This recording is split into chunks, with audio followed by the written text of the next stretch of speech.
Think about the last educational video you watched online. How much of that information do you actually remember today? Yeah, that's what I thought. In this video, we're going to answer a question nobody really says out loud.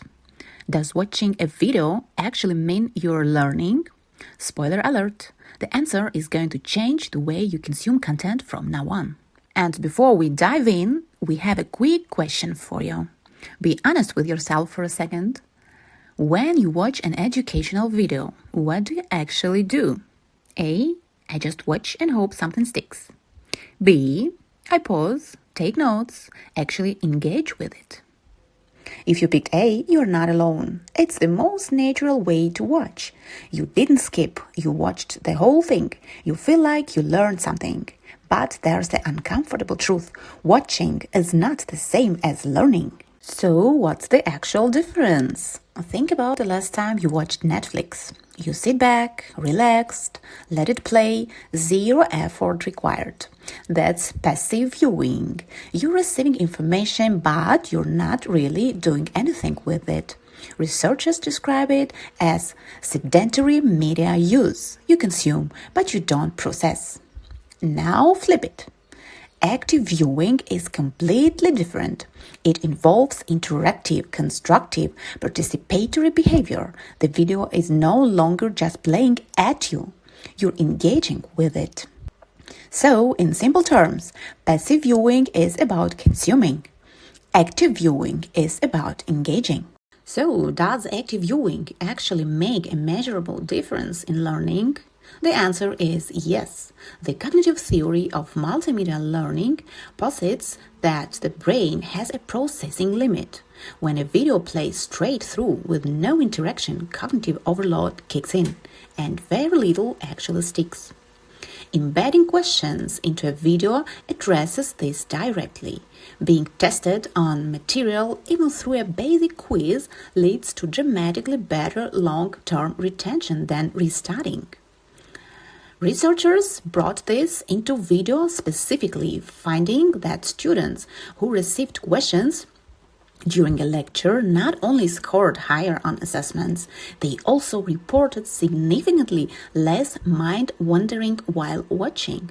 Interactive questions don't just help you remember after, they keep you engaged during. Activity 1 will help you check your understanding of passive and active viewing. Scan the QR code or use the link below to complete a short Quizizz activity. Pause the video here and give it a try. If active engagement improves learning, what does that actually look like in practice? The good news is that active viewing does not require complicated technology. Before watching, set a learning goal. During the video, pause occasionally, take notes, or predict what might come next. After watching, summarize the key ideas or explain them to someone else.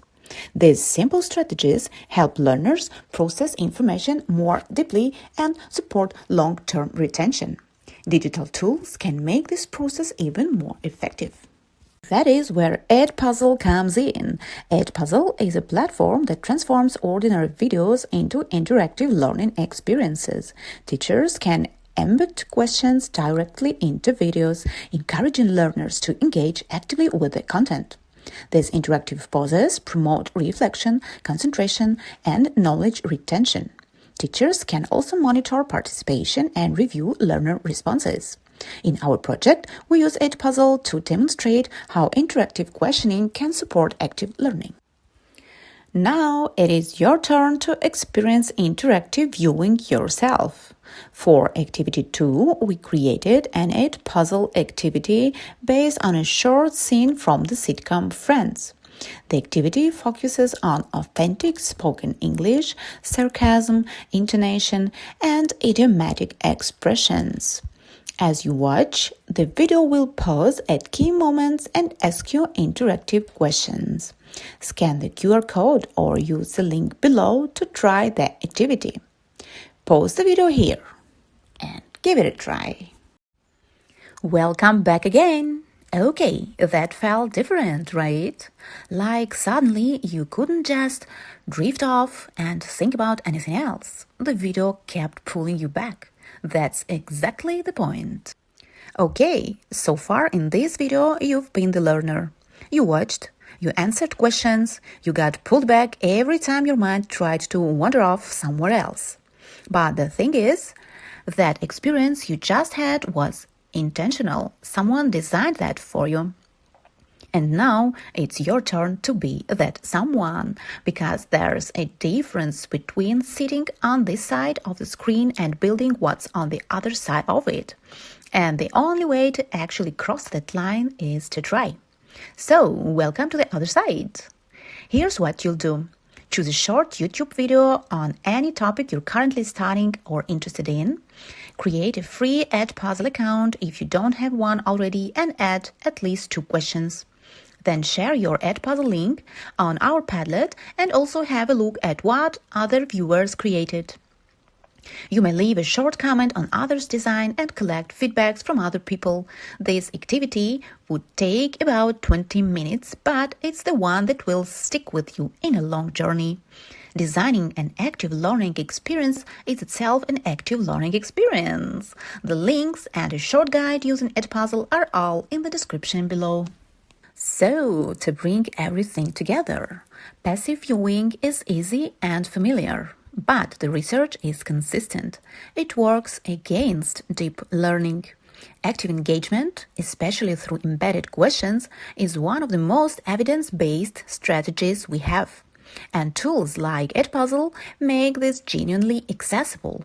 Whether you're a student trying to get more out of your study sessions, or a future teacher designing materials for your own classroom.